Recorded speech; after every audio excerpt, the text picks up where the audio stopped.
The Galactic Integration Academy was the largest military training center in the known universe. It sat on a planet called Valar Prime, a world with two suns that painted the sky in shades of orange and gold. The Academy's buildings were made of shining crystal that caught the light and threw rainbows across the training grounds. Species from 12 different star systems came here to learn how to work together, how to fight together, and how to survive together. Instructor Keithall had worked at the Academy for 40 years. He was a Velician, a species that looked something like a tall lizard with 4 arms and scales that changed color with his mood. On his home world, the Velicians were the top predators. They hunted in the deep oceans, striking fast and hard at their prey. Keithall was very proud of this fact. He believed that being a predator made his species better than others. Today, he stood at the front of a large classroom filled with alien cadets. There were Molvari, gentle 4-eyed creatures who ate only plants. There were Dreth, small beings who preferred to eat mushrooms and fungi. There were Keseth, tiny creatures whose skin glowed with different colors to show their feelings. And sitting in the 3rd row, there were 3 humans. Keithall looked at the humans with little interest. They were new to the galactic community. Their planet, Earth, had only made contact with other species a few decades ago. To Keithall, they looked weak. They had no claws. They had no sharp teeth. They had no armor on their skin. They were soft and small and fragile. Today we will talk about predators and prey, Keithall announced.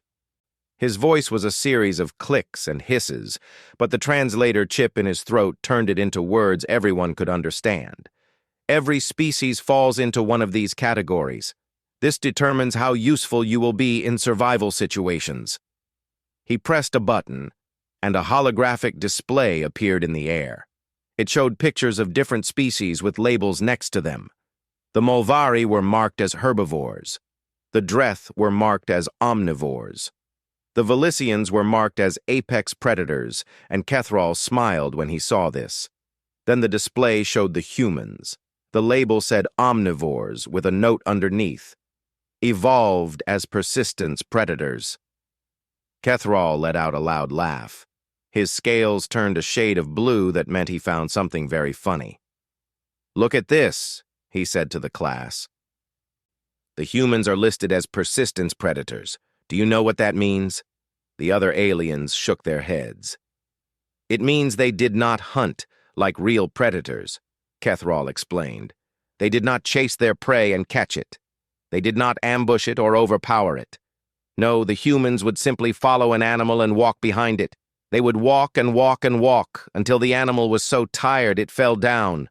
Then they would kill it." He laughed again. How primitive, how sad. In the 3rd row, the 3 humans sat very still. Jake Bennett was a tall man with brown hair and calm eyes. Lisa Caldwell was a woman with red hair pulled back in a tight braid. Danny Ortiz was smaller than the other 2, with dark hair and a quiet smile that never seemed to leave his face. Jake raised his hand. "Yes, human?" Keithall said, still smiling. "Sir, I want to point something out," Jake said. His voice was polite but firm. "On Earth, humans are classified as apex predators. We hunted animals much larger than ourselves. We killed mammoths, which were like giant furry elephants. We tamed wolves and made them into dogs. We spread across our entire planet and became the dominant species." Keithall waved one of his 4 hands dismissively. "Yes, yes. By walking slowly behind things until they fell down." "Very impressive." The other alien cadets laughed nervously. "On Velis, we strike fast. We kill in seconds. We do not bore our prey to death." Lisa's jaw tightened, but she said nothing. Danny just kept smiling that quiet smile. "For the survival examination next month," Keithall continued, "I will be assigning teams. The humans will be placed with more capable species who can protect them. Consider it a kindness." He turned back to his display. "Now, let us discuss proper hunting techniques. The class continued for another hour. Keithall talked about how different species hunted. He praised the Velicians for their speed and power. He talked about the Dreth and their ability to find food in any environment. He barely mentioned the humans at all, except to use them as examples of what not to do. When the class finally ended, the three humans walked out together. They did not speak until they reached the human dormitory section, a small building at the edge of the academy grounds. "That was insulting," Lisa said once they were inside. Her voice was hard and cold. "He does not know any better," Jake replied. He sat down on his bed and looked out the window at the alien sky. "He has never seen what humans can do." Danny pulled out a small tablet and started looking something up. After a moment, he turned the screen to show the others. It was a video from Earth, showing wolves hunting an elk. The wolves chased the elk for a long time, working together, never giving up, until finally the elk was too tired to run anymore. "You know what the instructor does not understand?" Danny said softly. "He thinks hunting is about the moment of the kill, the violence, the blood." Lisa nodded slowly. "But that is not what hunting is about." "No," Jake agreed. "Hunting is about patience. It is about never stopping. It is about making your prey understand, deep in their bones, that there is no escape. No matter how fast they run, no matter how far they go, you will always be right behind them." Danny turned off the tablet. "I think Instructor Keithall is about to learn why nothing on Earth ever wanted to see a human on the horizon." "What do you mean?" Lisa asked. "I mean that the survival examination is coming," Danny said. "And I think it is time to show the galaxy what persistence predators can really do." Jake smiled. It was not a friendly smile. It was the smile of a hunter who had just spotted his prey. "Let him laugh now. He will not be laughing when he sees what we are capable of." Lisa's eyes were cold and steady. "On Earth, we have a saying. It is not the fastest animal that survives. It is not the strongest. It is the one that never gives up." The three humans looked at each other, and something passed between them. An understanding. A shared memory of what their ancestors had done, what their species had become, what they were still capable of when pushed. Outside, the twin suns of Velar Prime began to set, painting the sky in shades of red and purple. Somewhere in the academy, Instructor Keithall was probably still laughing about the weak little humans who could not hunt properly. He would not be laughing for much longer. 3 weeks passed quickly at the academy. The cadets trained every day, learning about different planets, different climates, and different ways to survive in hostile environments.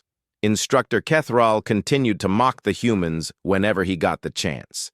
He called them slow. He called them weak. He said they would fail the survival examination. The humans said nothing.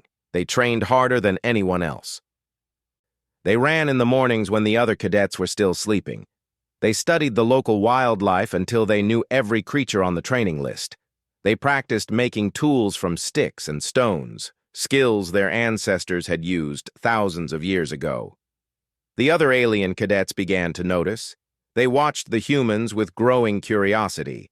These soft, clawless creatures did not act like prey. They acted like something else entirely. On the day of the examination, all the cadets gathered at the transport station. They would be taken to Nexar 7, a moon covered in thick purple forests. The moon had been designed for training. It had water, food, and shelter, but it also had predators.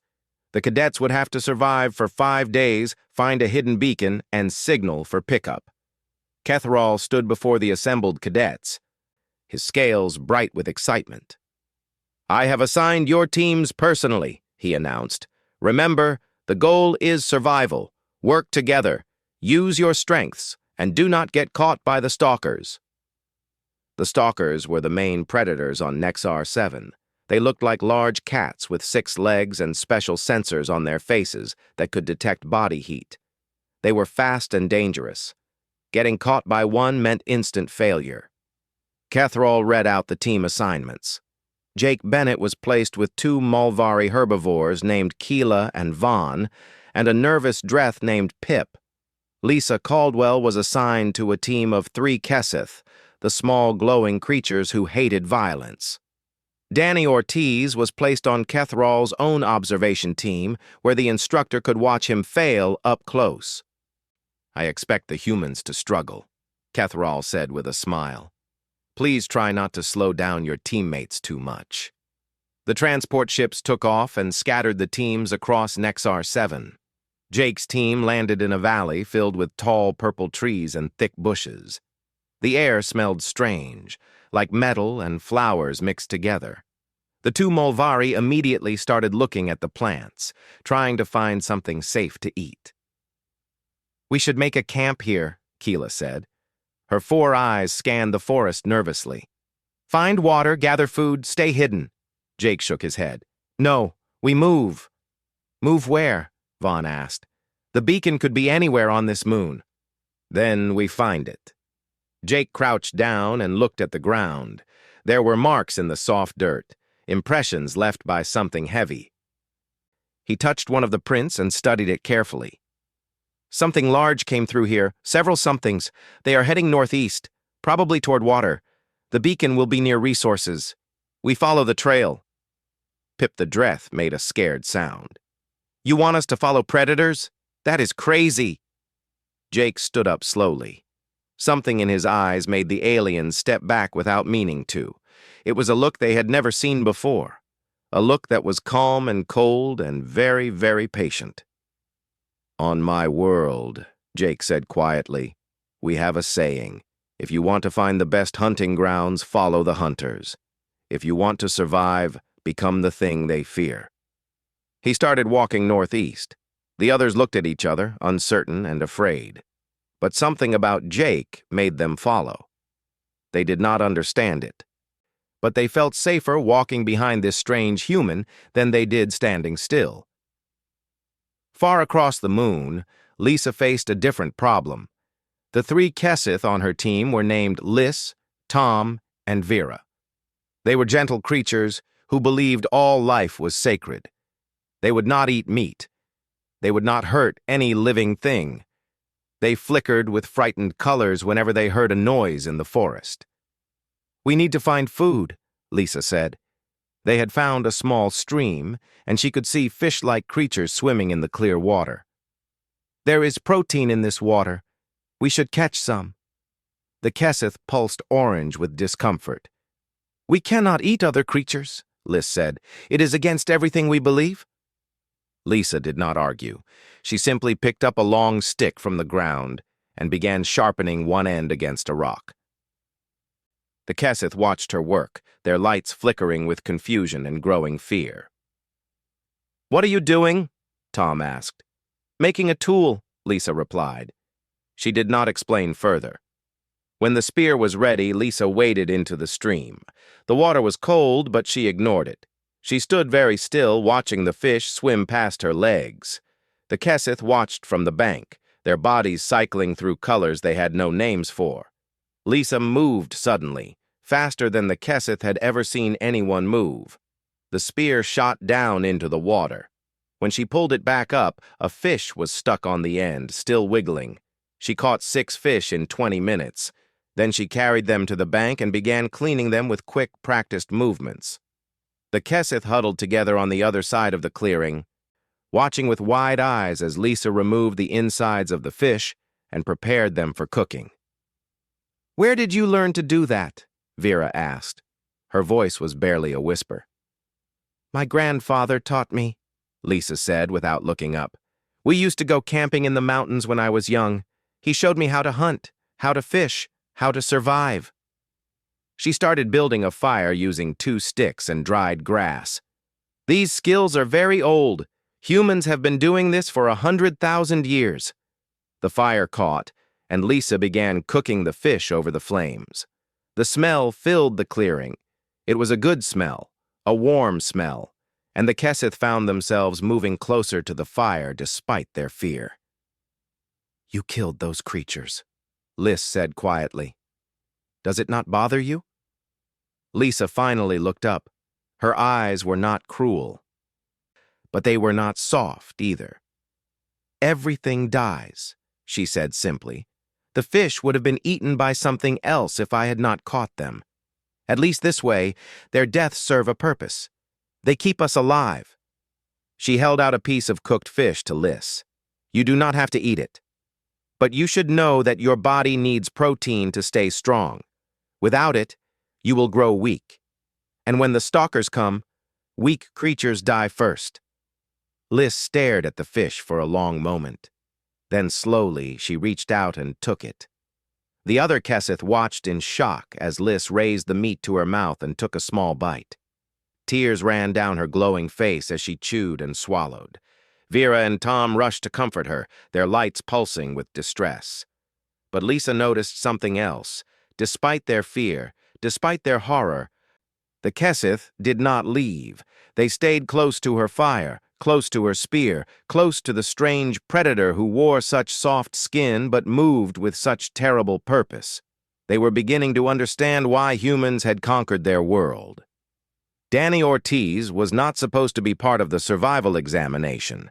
He was assigned to Instructor Keithall's observation team, which meant he would fly above the forest in a small shuttle and watch the other cadets struggle below. Keithall wanted to see the human fail up close, wanted to document every mistake for his reports. For the first 2 days, everything went according to plan. The shuttle flew lazy circles over Nexar 7 while Keithall and his 2 Velician assistants, Nessa and Torek, monitored the cadet teams through cameras and sensors. Danny sat quietly in the corner, watching the screens with that calm smile that never left his face. On the second night, everything changed. A massive storm swept across the moon without warning. The weather control systems had failed somehow, and the storm was far worse than anything the training protocols had planned for. Lightning split the sky in great purple sheets. Wind shook the shuttle like a toy. Rain fell so hard it sounded like rocks hitting the hull. The shuttle's engine failed. They crashed in the forest, tearing through trees and brush before finally coming to rest against a boulder. When the lightning finally stopped and the rain faded to a drizzle, Keithall crawled out of the wreckage and looked around with 4 wide eyes. "Report," he hissed at his assistants. Nessa was bleeding from a cut on her arm, but she could walk. Torek seemed unhurt but shaken. They checked the shuttle and found that the main power coil had fused during the crash. There was no way to repair it with the tools they had. "We cannot fly," Torek said. "We cannot call for help. The communications array is destroyed." "Then we wait," Keithall decided. "Rescue will come eventually. They will notice we are missing and send someone to find us." Danny climbed out of the shuttle and looked at the dark forest around them.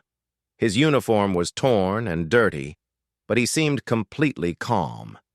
He pulled out his small wrist display and checked their location. "Main base is 40 kilometers east," he said, "through heavy forest. There are at least 3 predator zones between here and there." "Then we definitely wait," Keithall said firmly. "Walking through predator zones would be suicide." Danny shook his head slowly. "The other teams do not know we crashed. They think we are still watching them from above. If any of them get into serious trouble, they will expect rescue that is not coming." He looked at Keithall with those strange human eyes. "My friends are out there. Jake and Lisa. I am not going to sit here while they might need help." "You cannot walk 40 kilometers through hostile territory," Keithall said. His scales had gone pale with disbelief. "The stalkers will catch you within the first hour."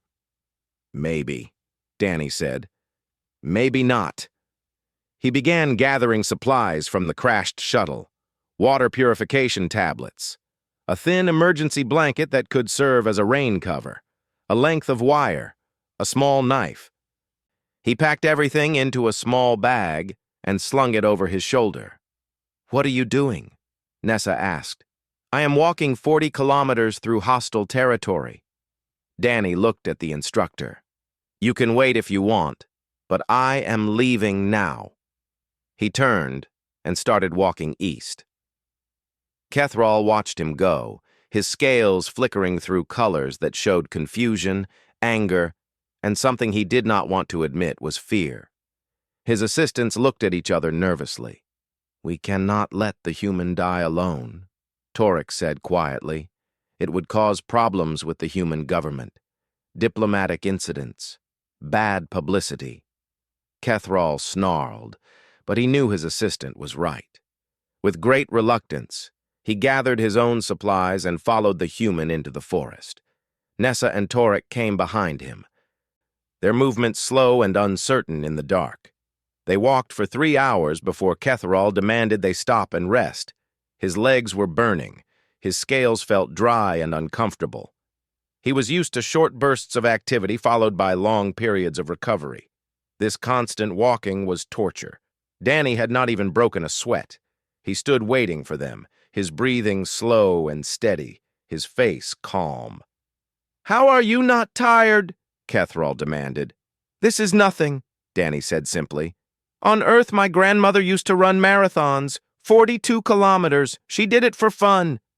"That is impossible. No creature can run that far." "Humans can." Danny's smile widened slightly. "Our bodies are built for distance. We sweat to stay cool. Our joints are designed for long travel. Our hearts pump blood efficiently for hours and hours.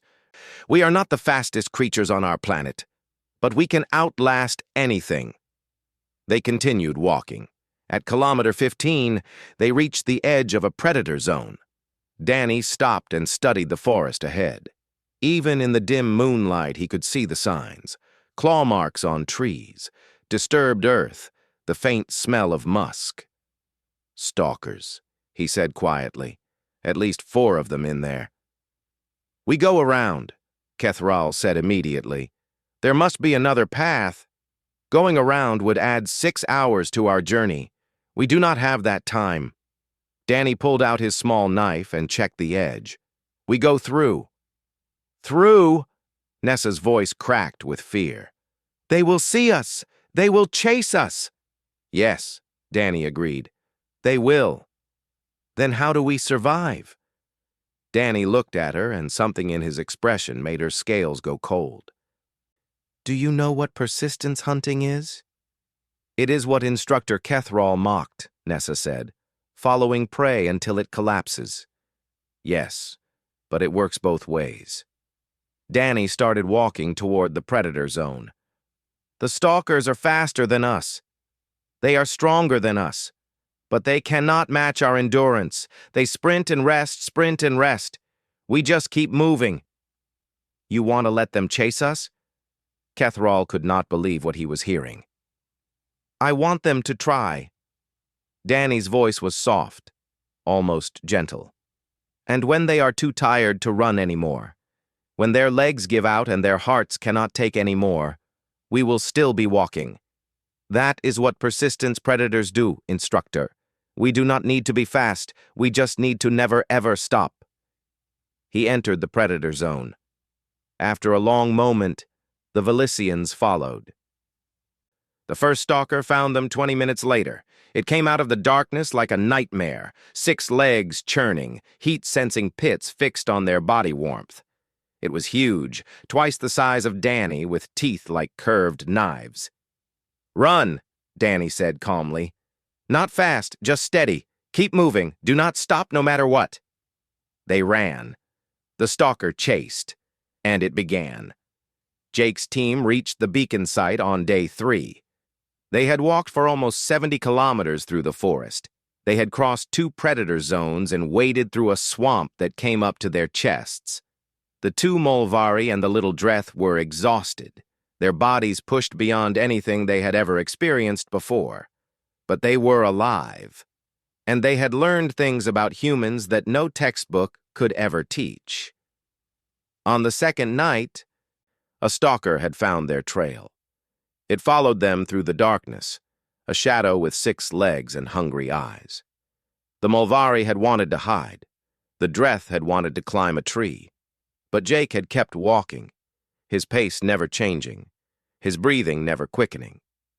"It will catch us," Keela had whispered. "No," Jake had said. "It will try, and it will fail. The stalker had chased them for 6 hours. 6 hours of running through the dark forest, jumping over roots, pushing through bushes. The Molvari were crying by the end. The Dreth had stopped making sounds at all, but Jake just kept walking, always walking, never stopping. And then, as dawn broke over the forest, the stalker had collapsed. Jake had found it lying on its side, panting, its tongue hanging out, its 6 legs twitching weakly. It was too exhausted to move. Too exhausted to fight, too exhausted to do anything but lie there and wait for death. Jake had killed it quickly with a sharpened stick through the eye. Then he had shown the others how to butcher it, how to cook it, how to eat it. The Molvari were herbivores. They had never eaten meat in their lives. But something had changed during that long night of running. Something old and hungry had woken up inside them. They ate the stalker meat without complaint, and some part of them enjoyed it. When they finally reached the beacon site, they found another team already there. A group of Vilicians led by a scarred veteran named Toreth. He looked at Jake's ragged group with contempt. "The herbivores and their pet human," Toreth said mockingly. "You look terrible." "We walked 70 kilometers," Jake replied. His voice was calm and flat. "Through 2 predator zones and a swamp. We ate a stalker." Toreth's eyes widened slightly. "You ate a stalker?" "It was tired. It fell down. We were hungry." Jake shrugged like it was nothing important. That night, while the Vilicians slept, Jake moved through their camp like a ghost. He did not hurt anyone. He did not steal anything. He just moved things around, repositioned their weapons, opened their food containers, left small signs that he had been there. When the Vilicians woke up and found their camp had been violated, Toreth confronted Jake with shaking hands. "You were in our camp. You touched our things." "Yes." "You could have killed us in our sleep." "Yes." "Why did you not?" Jake looked at him with those strange human eyes. "Because we are allies. Because this is training. Because I do not kill unless I need to." He paused. "But I wanted you to know that I could." Toreth never spoke to Jake again, but he never underestimated humans after that day. Lisa arrived at the beacon site on day 4 with her 3 Kesseth. The small glowing creatures had changed during their time in the forest. They moved differently now. They looked at the world differently. They had watched Lisa hunt, watched her kill, watched her survive with a cold efficiency that their peaceful culture had never prepared them for. One of them, little Liz, had eaten meat every day since that first fish. She no longer cried when she swallowed. She no longer flickered with distress. Something had awakened inside her, too, something her species had forgotten long ago. "Jake," Lisa said, nodding to him. "Lisa." He looked around the camp. "Danny?" "Not here yet." Lisa's eyes narrowed with worry. "He was with Kethral's team." "I know." They waited. Danny arrived on day 5, just hours before the extraction deadline. He walked out of the forest like he was coming home from a pleasant stroll. His clothes were dirty and torn. His face was scratched, but he was smiling, that quiet smile. Behind him came Instructor Keithall and the 2 Vilician assistants. They were not the same beings who had entered that forest. Keithrall's scales had turned a dull gray color. His 4 arms hung limp at his sides. His eyes were wide and empty, like someone who had seen something they could never forget. Nessa and Torek were shaking, their bodies trembling with exhaustion and something deeper than physical tiredness. "What happened?" Jake asked quietly. Danny shrugged. "We went through the predator zones." "All 3 of them?" "All 3. Nessa fell to her knees. Her voice was barely a whisper. "The human never stopped. Never. The stalkers chased us for hours. They were faster than us. They were stronger than us, but they could not match his pace. One by one they fell behind, collapsed. We begged him to let us rest, but he said if we stopped, we died. And the stalkers? Lisa asked. Keithall answered. His voice was hollow, empty of all pride. We ate them. Silence fell over the camp. Every alien was staring at the instructor. The human tracked them after they collapsed, Keithall continued. Found them lying in the dirt, too tired to move, and then he showed us how to butcher them, how to cook them over a fire, how to crack their bones and suck out the soft insides.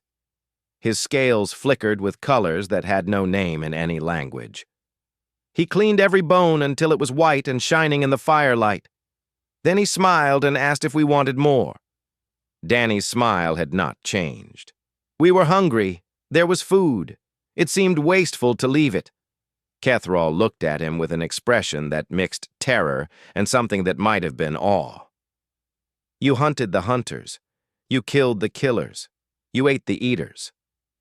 His voice dropped to a whisper. What are you? Danny's answer was simple. Human. The extraction shuttle arrived an hour later. As the cadets filed aboard, the aliens kept their distance from the three humans. They watched Jake and Lisa and Danny with new eyes, seeing them not as weak and clawless creatures, but as something far more frightening. They had laughed at the persistence predators. They had mocked the species that walked its prey to death. They were not laughing anymore. And somewhere in the back of the shuttle, Instructor Keithall sat alone with his thoughts, remembering the sound of cracking bones and the sight of white teeth gleaming in the firelight. He would never forget that smile. 3 days after the extraction from Nexar 7, Instructor Keithall called the three humans to his private office. It was a large room with windows that looked out over the Academy grounds, filled with trophies and certificates from his 40 years of teaching. Once, these things had made him proud. Now they seemed small and meaningless. Jake, Lisa, and Danny sat across from him.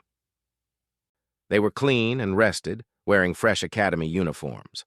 They looked like ordinary beings, soft and harmless.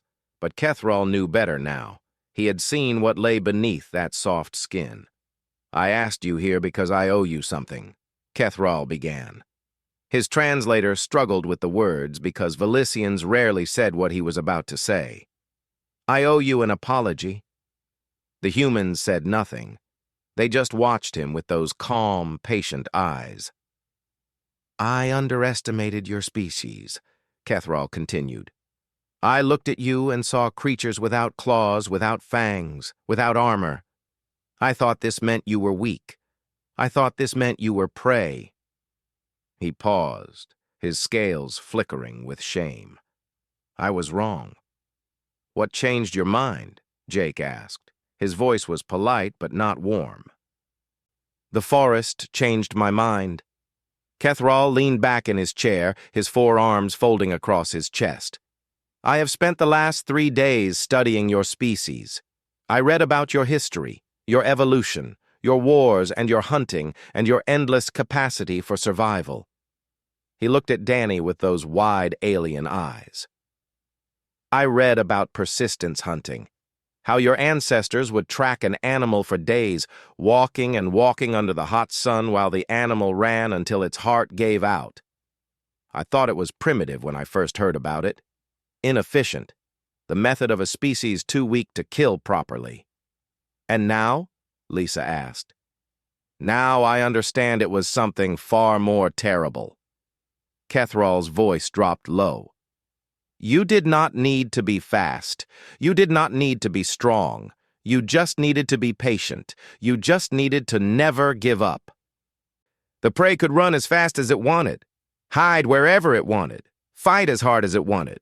None of it mattered, because eventually it would get tired, and you would still be coming. Danny smiled that quiet smile. Our ancestors learned a simple truth. Everything gets tired eventually. Everything except humans. Yes. Keithall shuddered, his scales rippling with remembered fear. When those stalkers were chasing us through the forest, I thought we were going to die. They were so fast, so powerful. I have never run so hard in my life. He looked down at his hands. But you just kept walking. You never panicked. You never screamed. You just walked like you had all the time in the world. We did have all the time in the world, Jake said simply. The stalkers did not. No, they did not. Keithall met their eyes again. One by one, I watched them fall behind. I watched their legs give out. I watched them collapse in the dirt, too exhausted to move, too tired even to be afraid. And then you walked up to them calmly, like you were approaching a friend, and you killed them. They would have killed us if they could, Lisa pointed out. It was them or us. I know, I understand. But it was the way you did it. Keithall struggled to find the right words. There was no anger in you, no hatred, no excitement. You killed them like it was simply the next step in a process, like it was the natural end to a very long walk. Danny leaned forward slightly. That is exactly what it was. Persistence hunting is not about violence. It is about patience. The kill at the end is just the period at the end of a very long sentence. And then you ate them.